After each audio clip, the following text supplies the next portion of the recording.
Somewhere, in a quiet library, behind glass, lies a book that has never been read. Not because it is damaged, not because it is incomplete, but because no one understands a single word inside it. This book is real. It is hundreds of pages long, carefully written by hand, illustrated with strange plants, symbols, and diagrams. And yet, for more than 600 years, its meaning has remained completely silent. Historians have tried, linguists have tried, codebreakers have tried. Even the people who once probed the most complex military ciphers in history could not unlock it. The letters look deliberate. The words repeat in patterns. The structure feels intentional. This is not random scribbling. It behaves like a real language. But it does not match any language we know. No alphabet, no translation, no key. The book is known today as the Voynich Manuscript. We do not know who wrote it, we do not know where it was written, we do not know why it exists. Inside its pages are plants that grow nowhere on Earth, astronomical charts that do not match the sky, human figures bathing in systems that resemble neither art nor science.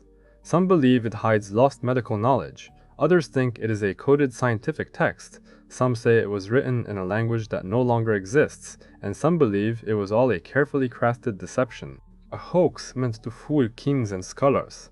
But here is the strange part.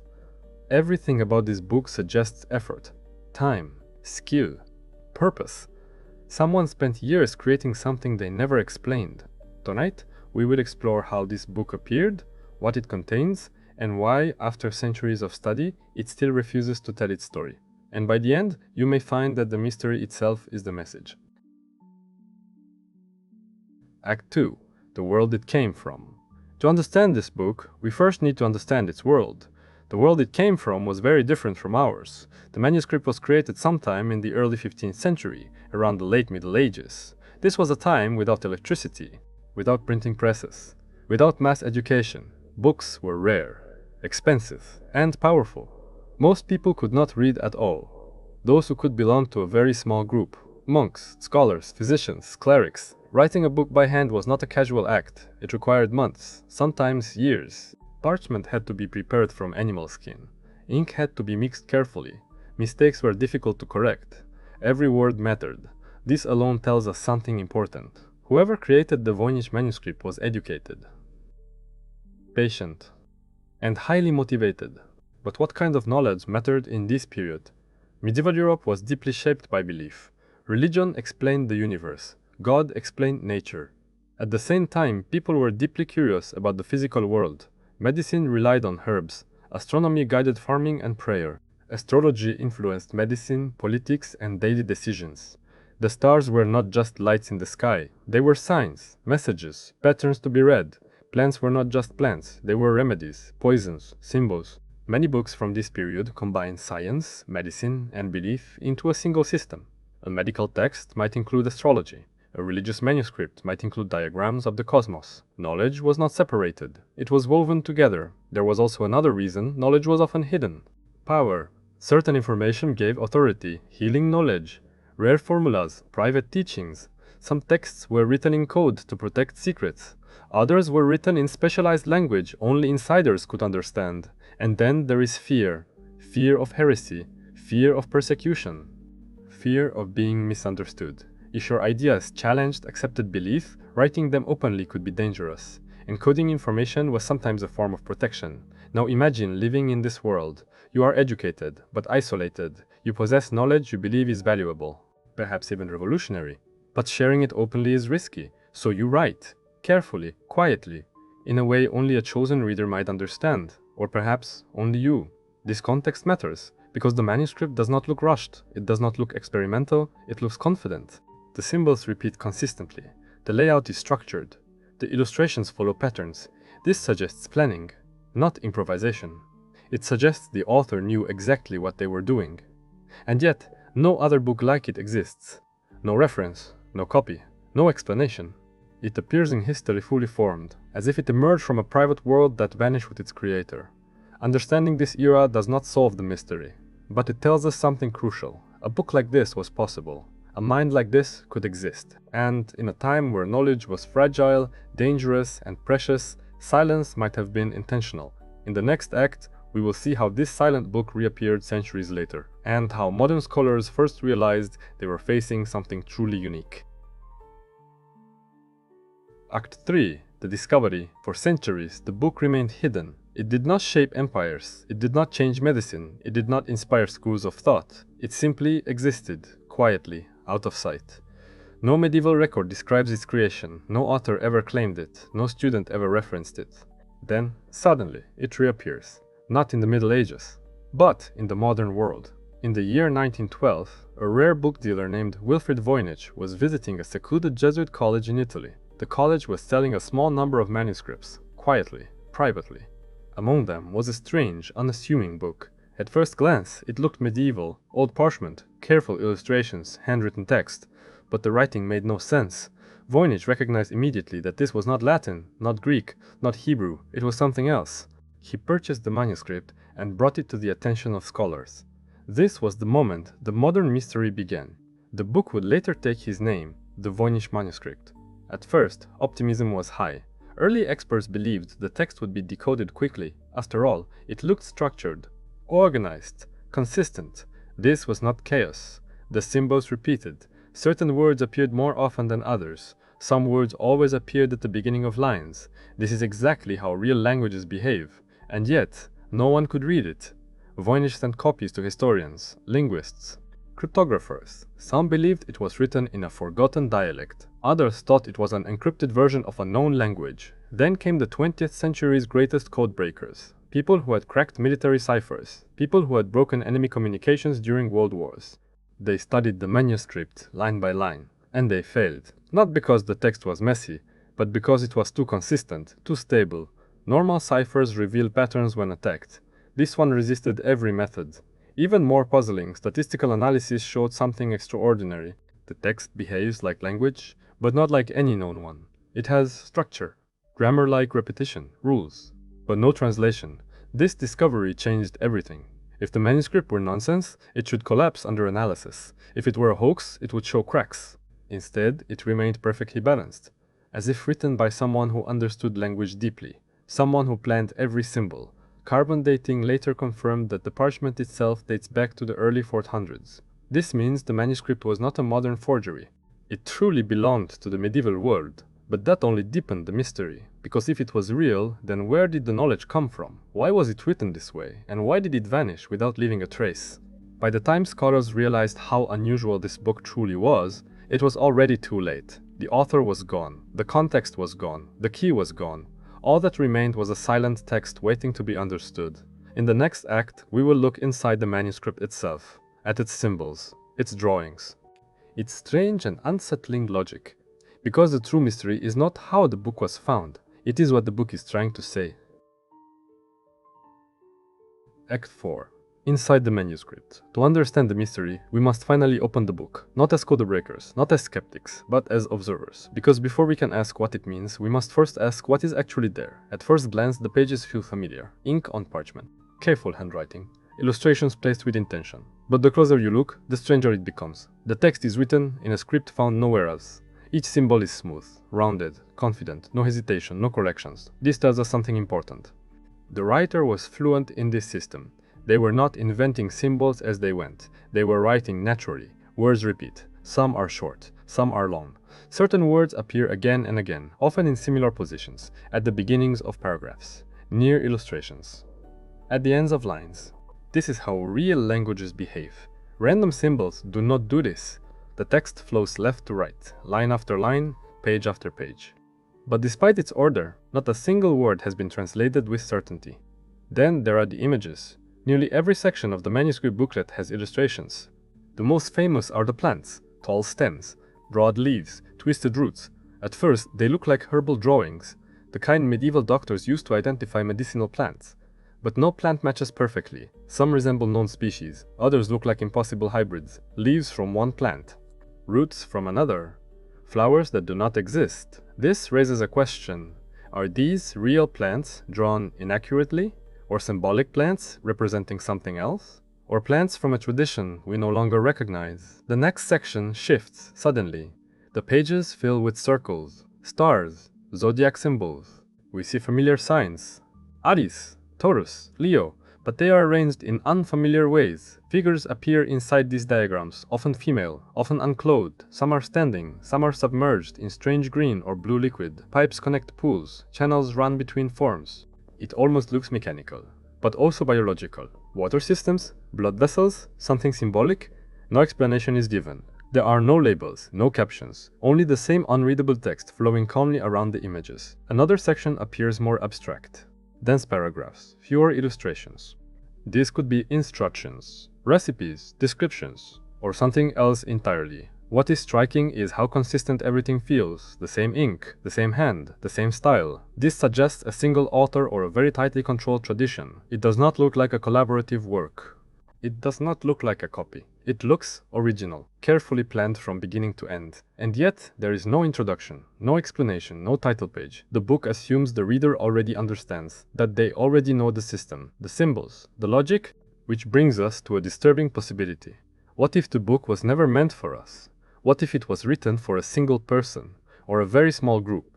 Someone who already had the key, someone who did not need anything explained. In that case, the manuscript is not hiding information. It is simply incomplete without its context, and that context may be lost forever. This is what makes the book so unsettling. It feels finished, but inaccessible, complete, but closed. It is not begging to be decoded, it is indifferent to us, as if it is waiting for someone who never returned. In the next act, we will follow the people who tried to force it open. The scholars, the linguists, the codebreakers, those who believed that with enough intelligence, any secret could be uncovered. And we will see why even they failed.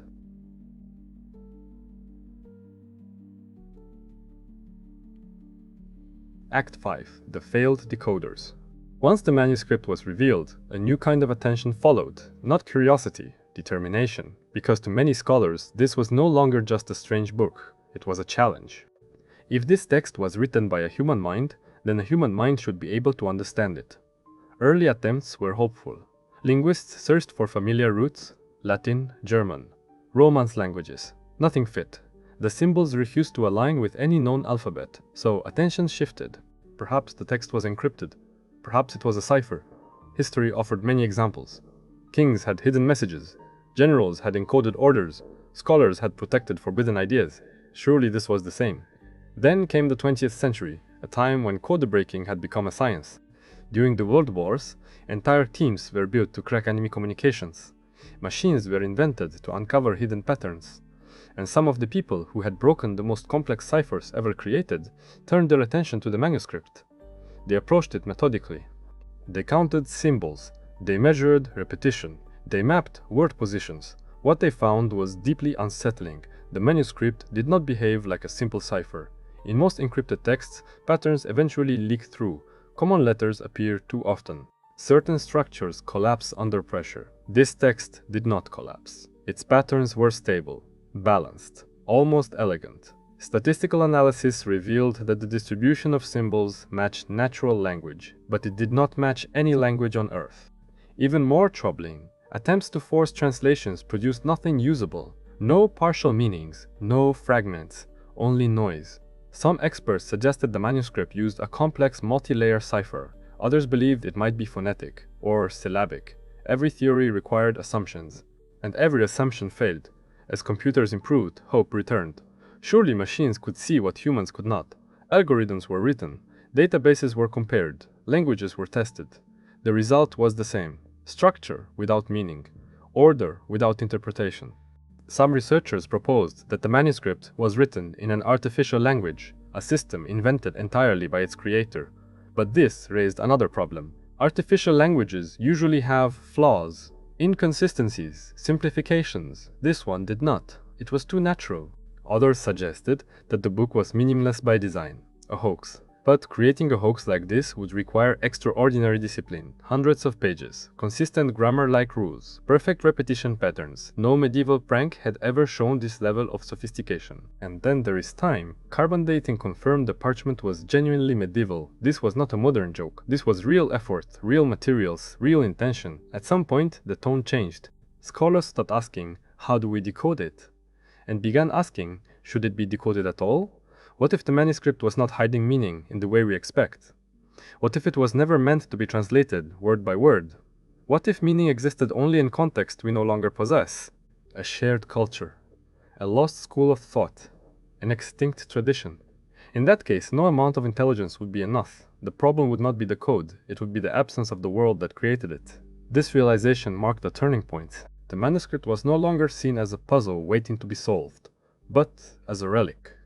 A message from a vanished mind, perfectly intact, perfectly unreadable. In the next act, we will explore the theories that attempt to explain why the manuscript exists at all, and what its silence might actually mean. Act 6. The theories. When decoding failed, explanation took its place. If the manuscript could not be read, then perhaps it could be understood in another way. Over time, a small number of theories emerged. None of them solved the mystery, but each one revealed something about the book and about us. The first theory is the most hopeful, that the manuscript is a book of knowledge, specifically a medical or herbal text. At first glance, this seems reasonable. Many pages are filled with plants, roots, leaves, flowers. Medieval medicine relied heavily on herbs. Doctors believed that nature contained remedies for every illness. Books were created to catalog plants, their uses, and their dangers. The problem is accuracy. No plant in the manuscript matches a real species perfectly. Some look close. Others are clearly impossible. This has led some scholars to suggest that the drawings are symbolic, not literal plants, but visual codes, a way to disguise medical knowledge from untrained readers. If this is true, the book may have been written for a very small audience, people who already knew what the symbols meant. The second theory moves away from medicine and toward the sky. Astrology. In the medieval world, astrology was not superstition, it was science. The positions of stars and planets were believed to influence health, weather, and fate. Doctors often consulted star charts before treating patients. The manuscript contains many circular diagrams, zodiac symbols, astronomical wheels. This suggests a system where the body, the earth, and the heavens were deeply connected. In this view, the manuscript is not meant to be read like a normal book. It is meant to be consulted, open to specific pages, used at specific times, a tool, not a story. The third theory is more unsettling, that the manuscript is written in a language that no longer exists. Languages die all the time. Entire cultures vanish without leaving dictionaries behind. If this manuscript belonged to a small, isolated community, its language may have disappeared with its people. In that case, the text is not encoded at all, it is simply orphaned, a voice without listeners. This would explain why the structure feels natural, yet unreadable, why grammar exists, but meaning does not. The fourth theory suggests intention of a different kind, that the manuscript is a private work, written not to teach, but to think. Some scholars believe it could be a form of personal notebook, a way for the author to organize ideas, observations, or experiments. The strange symbols may have been a personal shorthand, a language invented for one mind only. If so, the book was never meant to survive its creator. It was never meant to be decoded by strangers. Its mystery is accidental. The fifth theory is the most controversial, that the manuscript is meaningless, a hoax, a performance, a carefully constructed illusion designed to impress or deceive. Supporters of this idea argued that wealthy patrons often paid large sums for rare and mysterious books. A convincing fake could be extremely profitable. But this theory struggles to explain one thing: consistency. The manuscript shows extraordinary discipline. The same patterns appear across hundreds of pages. This is not the work of someone improvising. It is the work of someone following rules we do not know. Which leads to the final theory, that the manuscript does not belong to any single category, that it blends science, belief, symbolism, and secrecy into something unique. A system of knowledge that does not survive translation. A way of thinking that does not fit modern labels. In this view, the manuscript is not broken. We approach it expecting answers in familiar forms, words, sentences, definitions. But what if meaning was never stored in words? What if it lived in relationships, in diagrams, in ritual use? What if the manuscript only made sense when spoken, pointed at, or experienced within a lost tradition? If that is true, then the manuscript is complete, and our confusion is the price of time. No single theory explains everything, but together they tell us something important. The manuscript is not random, it is not careless, it is not simple. Whatever it is, it represents effort, thought, and belief that what was being recorded mattered. In the next act, we will step back from theories and analysis and ask a quieter question. Why does this mystery still matter? And what does our obsession with it say about us? Act 7. Why the mystery still matters. At this point, it is fair to ask a simple question. Why does this still matter? The manuscript has not changed the world, it has not cured diseases, it has not rewritten history, and yet, centuries after it was written, people still return to it. Again and again. The reason is not the book itself, it is what the book represents. Human beings are drawn to patterns. We search for meaning. We assume that if something exists, it must have a purpose. The manuscript challenges this instinct. It shows us a creation that resists explanation. Not because it is broken, but because it is complete on its own terms. In a world where information is endless, this is unsettling. We are used to answers, search results, instant explanations. But this book offers none. It reminds us that knowledge can be fragile. Entire systems of thought can vanish without warning. Languages disappear. Traditions collapse. Worldviews fade. What survives is often random. A building, a tool, a book. Stripped of context. The manuscript may be exactly that. A surviving fragment of a way of thinking that no longer exists. And that makes it valuable. Not because we understand it, but because we do not. It forces humility. Even with modern technology, global databases, and powerful machines, there are limits. Some things cannot be recovered. Not because we are not smart enough, but because time is not reversible. This is uncomfortable. But it is also honest. The manuscript also reveals something else. Our need for mystery. In a world increasingly explained, unsolved questions become rare. They become spaces where imagination survives, where curiosity is not punished by an immediate answer. The manuscript gives us permission to sit with uncertainty, to observe without conquering, to appreciate without solving. It also reminds us that not all creations are meant to be shared. Some knowledge may have been private, personal, sacred. The idea that everything must be decoded, catalogued, and explained is a modern one. The past did not always think this way, and perhaps the manuscript is not silent. Perhaps it is simply speaking a language we are no longer meant to hear. In that sense, the mystery is not a failure. It is a boundary, a quiet line between eras, a reminder that the past does not belong to us. We can study it, respect it, wonder about it, but not always enter it. And that may be the manuscript's final lesson. In the next and final act, we will return to the book one last time, not to analyze it, but to leave it where it has always been, waiting. Act 8. The Silence That Remains.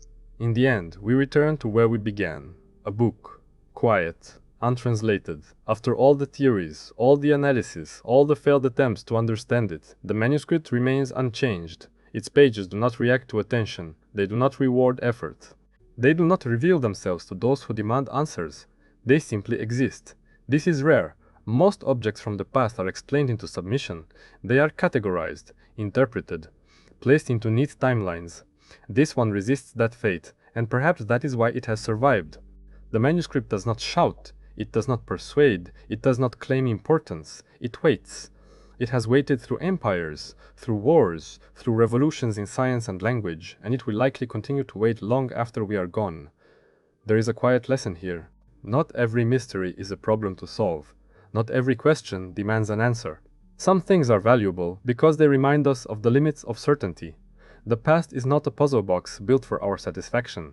It is a landscape of fragments, incomplete stories, and voices that sometimes fade before we learn how to listen. The manuscript may never be read, and that is not a failure. It is a reminder that knowledge is fragile, that meaning depends on context, and that time does not preserve everything we value. But still, we look, we study, we wonder, because even in silence, there is something human about wanting to understand what came before us. And perhaps that is enough. Perhaps the manuscript's final role is not to teach us what it contains, but to remind us that mystery itself has a place in history.